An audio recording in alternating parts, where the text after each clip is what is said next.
Boycott सितारे ज़मीन पर ट्रेंड का कोई असर नहीं होगा। In fact it is going to be helping the film and I will tell you why. देखिए, छोटी सी बात है, दंगल पिक्चर आई थी, दिसंबर में रिलीज़ हुई थी और नवंबर 8 को हुआ था डिमोनेटाइजेशन। डिमोनेटाइजेशन के बाद में दो फिल्में आई थी, कहानी 2 और रॉक ऑन 2। बहुत से लोगों का मानना ये था कि दैट डिमोनेटाइजेशन की वजह से पिक्चर पे असर पड़ा, बॉक्स ऑफिस के ऊपर असर पड़ा। दोनों पिक्चर इनफैक्ट अच्छी पिक्चर थी, मुझे मुझे इनफैक्ट दोनों पिक्चरें पसंद आई थी, Kahaani 2 as well as Rock On 2। लेकिन बॉक्स ऑफिस पर नहीं चली थी। लोगों का मानना था कि इस टाइम पर शायद लोग फिल्म देखने के लिए नहीं आएंगे। दंगल आती है, with in 1.5 months goes on to become one of the biggest hits of all time, as everyone knows। उस टाइम पर भी बॉयकॉट के कॉल्स हुए थे आमिर से रिलेटेड, लेकिन उनका कोई असर नहीं पड़ा। तो देखिए क्या होता है अल्टीमेटली, अगर पिक्चर अच्छी है तो पिक्चर को कोई नहीं रोक सकता। इनफैक्ट इन सब चीज़ों का सिर्फ और सिर्फ ये एक तरीके से फ्री पब्लिसिटी के लिए के तौर पर काम आती हैं, and they only aid and help the film. बाकी और कोई, ये सोशल मीडिया पे ये सारी की सारी चीज़ें होती हैं, बहुत बार ऑर्केस्ट्रेटेड होती हैं, और बहुत बार जो ट्रेंड्स होते हैं वो पेड भी होते हैं। सो मेरी नज़र में दे आर इनकॉन्सिक्वेंशियल। इंपॉर्टेंट चीज़ ये है कि पिक्चर अच्छी होनी चाहिए। अगर पिक्चर अच्छी है, अगर लोगों को एक फील हो गया, बिकॉज लोग ना शुरू के टीज़र और पोस्टर देख के, इवन पोस्टर से, जैसे हमने पहले भी जिक्र किया एनिमल का फॉर एग्जांपल, पहला पोस्टर से हम लोग तो बुलिश थे कि यार पिक्चर चलने वाली है। पठान का पहले पोस्टर से बुलिश थे, जवान के पोस्टर से बुलिश थे, ये पिक्चर चलने वाली है, एंड वो फिल्में चली। ये सिर्फ रीसेंट एग्जाम्पल्स का मैं बता रहा हूँ, और इस तरीके से पहले भी हो चुका है। तो अब यहाँ पर जिस तरीके का सितारे ज़मीन पर का एक जो बज़ है, ये बहुत अच्छा बज़ है। और मैं आपको बताऊँ बज़ अच्छा क्यों है, कि पहला जब उस कम्युनिकेशन आपका फिल्म का आता है, और वो एक तरीके से आपको एहसास होता है कि यार ये कुछ डिफरेंट चीज़ है, ये कुछ मुख्तलिफ है, वो लोगों के जहन में बैठ जाती है। ज़रूरी नहीं है कि वो एकदम से स्काई रॉकेट तरीके से वो आपको उसका बूम आपको नजर आए, यार बिल्कुल बहुत ही ज़्यादा हंगामा खेज लेवल पे एकदम उसके एक्सपेक्टेशंस है।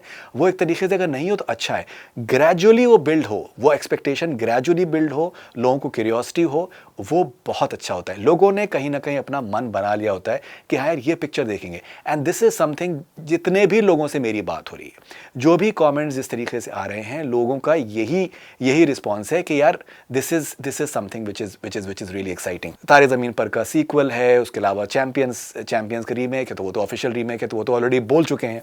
तो उसके बारे में जो कमेंट्स आ रहे हैं कि साहब ये पिक्चर, उसका कोई फ़र्क नहीं पड़ता कि पहले रीमेक्स नहीं बनी है, पहले भी रीमेक्स बनी है ना। इंपॉर्टेंट चीज़ ये है कि आपने उसको अडेप्ट किया है, और यहाँ पर जो अडेप्शन, जिस तरीके से अडेप्टेशन आ रहा है, वो अच्छा नज़र आ रहा है। आमिर खान अपने को इंजॉय कर रहे हैं, that is a fantastic news. देखिए, आप ये समझने की कोशिश करिए, बड़े से बड़े सुपरस्टार्स हो सकते हैं, बड़े से बड़े एक्टर्स हो सकते हैं, बड़ी से बड़ी हिट दे सकते हैं, लेकिन एक शख्स का ट्रेंड सेटिंग होना, ये पिछले 25 साल में मेरी नज़र में ट्रेंड सेटिंग होना बहुत ही रेयर लोगों के हिस्से में आया है, and Aamir Khan is someone who has set the trend.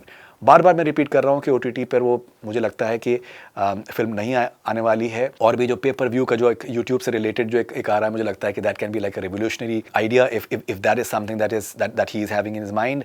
And at the same time, most importantly, theatre का जो इसका रन होने वाला है, वो बहुत ही ज़्यादा इंडस्ट्री के लिए क्रूशल होने वाला है। जैसे मैंने पहले भी कहा है, फिल्म मिड बजट है, बहुत ज़्यादा उसको कमाने के लिए पैसा नहीं चाहिए रिकवर करने के पॉइंट ऑफ व्यू से। It will start of very very nicely, धीरे धीरे। अब जैसे गुड फॉर नथिंग करके जिस तरीके से टीजर आया गाने का, इंटरेस्टिंग है, अलग है, मज़ेदार है। अब ये जो आपको बाकी भी जो स्टारकास्ट जिनके बारे में अभी आप कुछ नहीं जानते हैं, कुछ टाइम के बाद में आप सबके नाम जानते होंगे, and you will be connecting to all the characters. मैं आपसे वादा कर सकता हूँ। लगान का मुझे आज भी मुझे याद है कि लगान पिक्चर के जितने भी क्रिकेट के जो टीम के लोग हैं, और भी बहुत से लोग हैं, उन्होंने ओपनली कहा है कि हमने अपने मकान खरीद लिए सिर्फ इस पिक्चर की वजह से, बिकॉज उस पिक्चर की वजह से इनको इतना रिकॉग्निशन मिला, इतना काम मिला, that they had comfortable lives after that. Most importantly, Aamir treated them very very nicely. मुझे आज भी याद है कि जब उसकी DVD लॉन्च हुआ था, DVD लॉन्च भी पिक्चर का काफ़ी सालों के बाद में हुआ था।